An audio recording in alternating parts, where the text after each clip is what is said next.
आज की कहानी का नाम है अधूरी रसोई।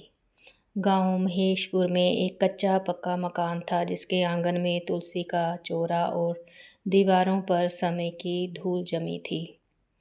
उसी घर में रहती थी 55 साल की शांता देवी और उसकी नई नवेली बहू मीरा। शांता देवी अपने बेटे विकास को अकेले पाल पोस कर बड़ा करने वाली तेज तर्रार महिला थी। वहीं मीरा जो पढ़ी लिखी शहर से आई थी, कम बोलने वाली मगर अपने मन की पक्की, मीरा की पहली सुबह थी ससुराल में। उसने अलार्म लगाकर उठने की सोची थी मगर उसकी नींद तब टूटी जब शांता देवी ने कहा, बहू सूरज सिर पर आ गया पर अब तक सो रही है। रसोई में पहला काम औरत के हाथ से ही शुभ होता है। मीरा घबरा कर उठी पर उसने मुस्कुरा कर कहा, जी माँ जी आ रही हूँ। रसोई में शांता देवी ने आटे में पानी डाला और कहा, शहरों में हाथ नहीं लगाती होंगी बेटियाँ, पर यहाँ तो सब कुछ खुद करना होता है।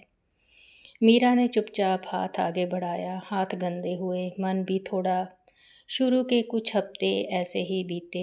शांता देवी को मीरा की चुप्पी चुभती थी और मीरा को शांता देवी की हर बात में तंज महसूस होता था।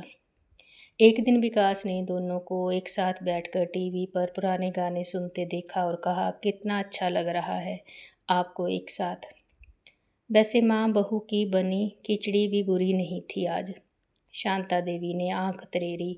खिचड़ी को भी तारीफ चाहिए अब। मगर मीरा के चेहरे पर पहली बार हल्की मुस्कान थी।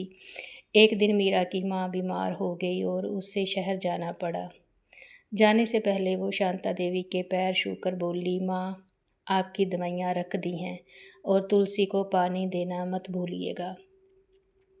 शांता देवी ने पहली बार उसका माथा छुआ। जा बेटी, माँ है वो भी, अपना फर्ज निभा। मीरा चली गई लेकिन अब शांता देवी को उसकी आदत होने लगी थी। जब वो लौटी शांता देवी ने कहा, तेरे बिना घर सूना लग रहा था। मीरा मुस्कुराई, मेरे बिना रसोई अधूरी थी ना माँ। धीरे धीरे दोनों की बातचीत में मिठास घुलने लगी। अब शांता देवी उससे सिखाती थी कि कैसे अचार डालना है और मीरा उन्हें बताती थी कैसे फ़ोन पर बिजली बिल भर सकते हैं।